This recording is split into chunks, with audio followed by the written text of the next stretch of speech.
Well, athletes aren't the only ones fulfilling their dreams these days. The Canadian men's basketball team qualified for the Olympics for the first time in 24 years, and a legendary Canadian broadcaster had to wait nearly half his life to be there. Final minute of regulation as Canada tries to win Group A and get a top three seed. R.J. Barrett for three. Dessous lost it. Kansas in transition. Harris. Oh! Timberlake! The 1-1 from Dyson. Batista with a drive. Deep left field. No doubt about it. Dan Shulman has been the narrator of historic events for decades. The Toronto Blue Jays, college basketball, and finally, men's and women's basketball at these Olympic Games in Paris. He's one of the greatest commentators in the history of sports. And Dan Shulman joins us in Paris right now. Good afternoon, Dan. Hi, Peter. Thank you very much for that. I appreciate it. That's very kind of you. How did it feel to broadcast Canadian basketball in person at the Olympics? Yeah, in person is, I guess, the big separator. Two big things. I did the Tokyo Olympics as well, but one that was remotely, and two, the Canadian men weren't there. So, to check both of those boxes, to have the men here and to be in person has really been a wonderful experience. Obviously, both on the men's and women's side, we wish that the Canadian teams had gone a little bit further. But I'd never been to France before. I'd never been to a Summer Olympics before. So, getting a chance to call these games and to experience this has really been wonderful. This has been in your contract for more than 20 years, right? To be able to do this? Yeah. So, I know a story came out. So back when I was doing baseball for ESPN, I asked them if I could have a clause in my contract that said if anybody ever wanted to hire me to do basketball at the Olympics on Canadian TV, that I could do that. And they put that in, and it just kind of stayed in every new contract I got. And then I don't do baseball for ESPN anymore. Now I'm obviously back with the Blue Jays. So when I came back to Sportsnet, I said to my new bosses at Sportsnet, hey, I've got this clause in my contract, and are you cool with this? And they said yes. So grateful to ESPN, even more grateful to Sportsnet, because it didn't come to fruition until I was back with Sportsnet. So yeah, I did it in 2021, did it again this year, but very grateful to my bosses to allow me to step away from the Blue Jays for a little bit. Why was that so important to you? I don't know. It's always just like a passion project of mine. I just always thought it would be the coolest thing in the world to call Canada basketball games and an Olympic Games. I mean, when I was a kid, I was like, I never missed a second of the Olympics. I was one of those kids. I'm a basketball guy, obviously. I broadcast basketball for almost 30 years. I'm Canadian, and you just, it's got all the ingredients wrapped up in one. And of course, back in the day when I first started talking to ESPN about this, I had no idea there would be a Shai Gilgeous-Alexander or a Dylan Brooks or an R.J. Barrett or anything like that. I guess this was back in Steve Nash's time, but Canada wasn't having the same kind of success as they've had the last couple of years, getting a bronze at the World Cup. And as disappointing as this was, finishing fifth at the Olympics, it's just always something that I thought would be really fun and really cool. And I'm one of those guys, when they're playing an AmeriCup qualifier game, I try to find it online, and they're playing in Nicaragua or Panama or somewhere I just like it. It's just always been a thing I've been into. I mean, considering how many big games and how many places you've been, what was the feeling like when you're packing your bags, you're going to Paris, you're getting ready to do this? Were you excited? Were you busy? Were you nervous? Like, what was that like?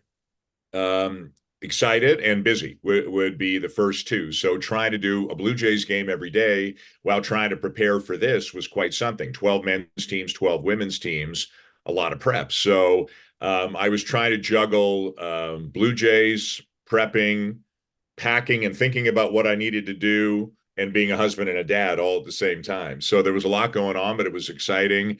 My wife is an absolute saint, putting up with me on a variety of levels, including all of this stuff. So amazingly, I don't think I forgot anything on the packing side. I mean, I had like a list in my phone, like for months in advance, called things to pack, and I would just update it day by day or week by week or whatever. But I was really excited. But I got, because of the Jays, I only got here on the Friday, and my first game was on a Saturday. So the whole thing was quite a whirlwind experience. And I'm not a young man anymore, so it's been quite something. But eventually I got to the point where I had a couple of really good nights sleep and kind of caught up on things. Well, you mentioned that men's team. I mean, they have one of the best players in basketball right now. Obviously, it wasn't the result they wanted. It wasn't what fans wanted. Losing to France won't medal, of course. But what are your thoughts overall on this Canadian men's team? I mean, they're still in a good place. FIBA, it can be the most exhilarating thing and the most painful thing for a fan. The tournament is so quick, whether it's the World Cup or especially even the Olympics. The Olympics has fewer games in it. You get into the quarterfinals, you lose, you're done. Same thing happened in 2000 and again to France. So, on the other side, they could have easily lost that game to Spain in the World Cup last year. They don't automatically qualify. They have to go play a last chance tournament. Who knows where? Who knows against who? Who knows if they even make the Olympics? So I know people are very focused, and I get it, on the what just happened and how painful that was. But there have been some great moments too. To go 3-0 against Spain, Australia, and Greece is not nothing. Those are good teams. Unfortunately, the one they had to win is the one that they couldn't win. And I give France a lot of credit for the way that they played. The program is obviously in a good place.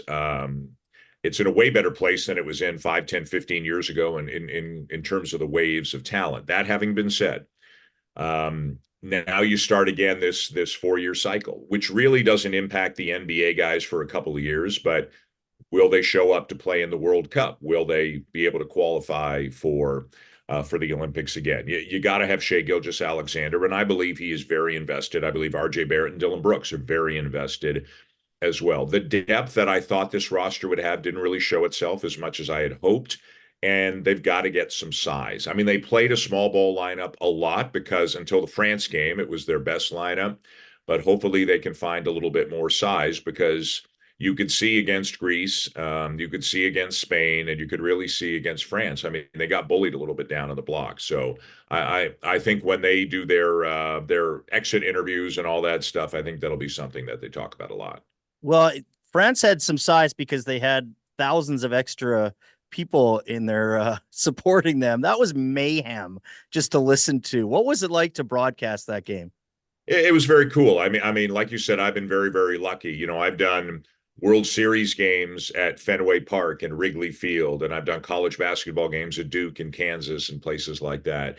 And this is right up there with that. It's a kind of a different feel when it's an international event. And I think international sports in general is cool, and especially basketball. But, just the national anthem, when they played the French national anthem before the game, that was great. When they would all break into their cheer of Allez les Bleus. That was great. I mean, it was cool. Again, it was happening to Canada, and obviously, I was hoping for a different result from Canada being Canadian and all of that. But the atmosphere was extremely cool. It doesn't always work out that when you host an Olympics, you have good teams in all the different sports. But here's France into the gold medal game on the men's side, and with obviously a great chance to medal on the women's side as well. And it's been fun to see. It's been fun to see, and everybody we've met has been very nice. You get a chance to meet the broadcasters from the other countries and stuff like that, and talk to them and work on your rusty French that you haven't used in about 45 years. So, but the whole experience has been very cool. Well, your friend Jay Billis will enjoy that you mentioned Duke there, but I wanted to ask why the Allen Fieldhouse in Lawrence, Kansas is the greatest place in the world to watch a game. I think it's the greatest place in the world to watch a college basketball game. You walk into that building and it feels like it's 1954. It feels like you're walking back in time. It's bigger than people think it is. Like Duke is 9,300 and Kansas is 16,300, so 7,000 bigger. And it feels bigger, but there's something about the way the light comes in through the windows for a day game, something about the pregame rituals they have, and the noise is just deafening. If I had to pick the loudest place I've ever been in my life, Kansas would be top 2 or 3. Some other college basketball places would be up there too. Arkansas, oddly enough, which I don't think a lot of people would think of, but when Kentucky comes to Arkansas, that's an incredible place. This year, Auburn, especially with Coach Cal now. yeah, it will be. Yeah. Auburn can get crazy. as well. Indiana, when Indiana's good, Indiana's as loud as any place in the country. So, but again, it was a little bit a different kind of a vibe, but just as special and exciting a vibe, and I've enjoyed every minute of it. How did you get started in college hoops? Well, that's a long story. I mean, I always loved basketball, and in 1994, what we would now call Dream Team 2, what was then called the World Championship of Basketball, now the World Cup. So in Barcelona in 92, the Dream Team, they win the gold. Dream Team 2 is at the World Championship of Basketball, which was in Toronto in 1994. I think some games were played in Hamilton as well, but the vast majority of it was in Toronto. And this is before the Raptors, and there weren't many people, any people really calling basketball games. And I guess I had kind of a basketball persona from my talk show on the Fan in Toronto, and I'd done basketball at Western when I went to school there in London. And I got hired to broadcast the World Championship of Basketball. So I had some basketball games under my belt. Like a year later, ESPN reached out to me about baseball. I filled in on a couple of baseball games for them. And then they said, "Do you do any other sports?" And I sent them a VHS cassette of the World Championship of Basketball, Canada, Greece, I think it was, at Maple Leaf Gardens, if I'm not mistaken, in 1994. And they hired me to do college basketball. Was it your dad's pretty sweet left-handed skyhook that really got you into basketball? You've done some reading. Yeah, my dad was a good player back in the 50s, was a starter on a couple of city championship teams at Harvard Collegiate, the high school that he went to in downtown Toronto. He was a good player.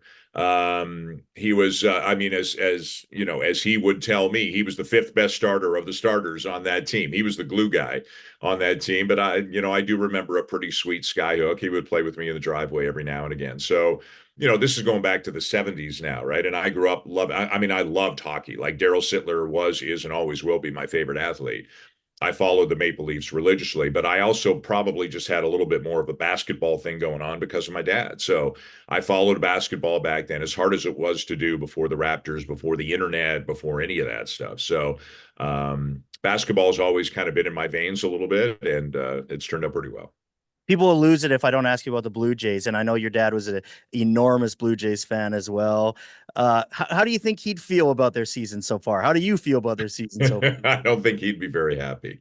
So my dad, for those who don't know, obviously you do because you've done some research, passed away a couple of years ago. So, he got 92 and 93, but he always kept saying to me, "I just want one more, Danny. I just want one more." So I think this year would have been very hard on him. Actually, I think the playoff losses to Minnesota and Seattle would have been even harder on him, to be honest with you, the last couple of years. But obviously a very disappointing season, and they have no choice to do but what they did, which is make all the trades that they did. I just hope, that some of the younger players are ready and are good, and that they replenish the roster a little bit in the off season, and that they can try to contend. I mean, it's a precarious time with Guerrero and Bichette, assuming both of them are here, going into the last years of their contract next year. But they, the roster construction, I didn't think was great. I thought it was imbalanced, and I think now finally they're trying to address that, get some more run production, get some more left-handed batters. You got to hope Barrios and Gosman and Bassett have good years in them next year. Bassett's in his mid-30s. I think Gosman's 33, turning 34 soon, if I'm not mistaken. They got to rebuild the bullpen. Like, they got some work to do. This is not going to be roll them out and win 92 games kind of thing. So we'll see over the next 6 weeks. Obviously, it's all about the young players getting at bats right now and trying to see who might be good enough to be a part of it next year. Well, Dan, before I let you go, I mean, as a self-described sappy, sentimental, nostalgic person, you think back to going to that very first Jays game with your dad. You've been a broadcaster for so many years. Your son's a broadcaster for the Blue Jays. What's it like to have that family history with this team? It's great. It's one of the reasons why, sentimentally, I thought I'd always come back to Toronto, even though I was full-time with ESPN for 15 years, was away from the Jays for 15 years between stint number 1 and stint number 2. But I always thought I'd come back. And of course, at the time, I didn't know my son was going to grow up and do what he did. Although by about age 11 or 12, this was what he wanted to do. And he did everything that through grade school and high school, and got into the right school in the U.S. in Syracuse. And got the right summer jobs and internships and all that. And he did all that on his own. I didn't have anything to do with any of that. So it is very cool. It was a very special bond that my father and I had for years. I would get a text from him before every single Blue Jays game, and it would just say, I'm watching, or gotcha, or found the channel, or something like that. And now to share it with my son, even when I've been over here, we've been texting every day. I'll ask him what's going on in the game, or I'll hear a highlight on Twitter and I'll say, hey, good call on the Guerrero triple, or whatever the case may be. So it is very special. It's things. It's an added bonus to what is already a very fun job. But to have all those years with my dad that I did, sharing this was wonderful. And now, hopefully, if I can stay on my son's good side, to have a lot more years, watching him grow his career. I'm really looking forward to that. No, and it's been wonderful to listen to you call all these games for so many years. Thanks so much, Dan. Thank you.